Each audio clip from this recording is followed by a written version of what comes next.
এইমাত্র পাওয়া খবর, তাণ্ডব সিনেমার শুটিং এর সময় গুরুতর আহত হয়ে হাসপাতালে ভর্তি শাকিব খান। সম্প্রতি একাধিক গণমাধ্যমে এমনই তথ্য উঠে এসেছে এবং শাকিব খানের এমন অসুস্থতার কথা শুনে হাসপাতালে দেখতে আসলেন বুবলি এবং শাকিব খানকে দেখে হাসপাতালে অজরে কান্না করলেন স্বপন বুবলি।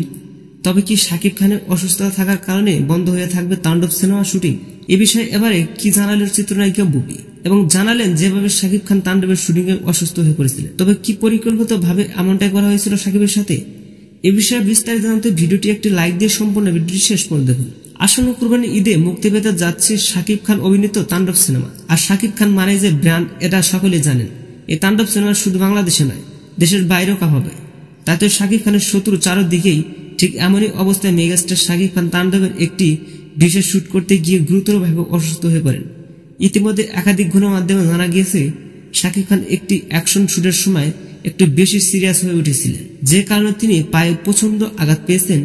এমনই খবর বুবলি পাওয়ার সাথে সাথেই ছুটে আসেন হাসপাতালে এবং শাকিব খানকে দেখে অজরে কান্না করলেন বুবলি এবং তিনি বলেন শাকিব খানের শত্রু চারদিকেই, তাই তো তাকে একটু সতর্কভাবে চলতে হবে, কারণ তিনি এবার বাংলা ওপার বাংলা দুটোতে রাজত্ব করে যাচ্ছে, যেটা অনেকে সহ্য করতে পারছে না। শাকিব খানের এত জনপ্রিয়তা অনেকে ভালো চোখে দেখবে না, তাতে শাকিবকে সরিয়ে দিতে পারলেই সবার পথের কাঁটা দূর হয়ে যাবে, এমনটা মনে করেছেন বুবলি। তবে দুঃখজনক বিষয় হচ্ছে শাকিব খানের প্রথম স্ত্রী অপু বিশ্বাস এখন পর্যন্ত এক নজরে দেখার জন্য আসেনি। এতে করে স্পষ্টভাবে বোঝা যাচ্ছে শাকিবের প্রতি আর কোনো ফিলিংস নাই তার। তো দর্শক, শাকিবকে কে বেশি ভালোবাসে, বুবলি নাকি অপু বিশ্বাস? এই বিষয়টি আপনি ক্লিয়ার করে দিবেন, খোলা আছে কমেন্ট বক্স, জানিয়ে দেবেন আপনার মূল্যবান মতামত। ধন্যবাদ পুরো ভিডিওটি উপভোগ করার জন্য।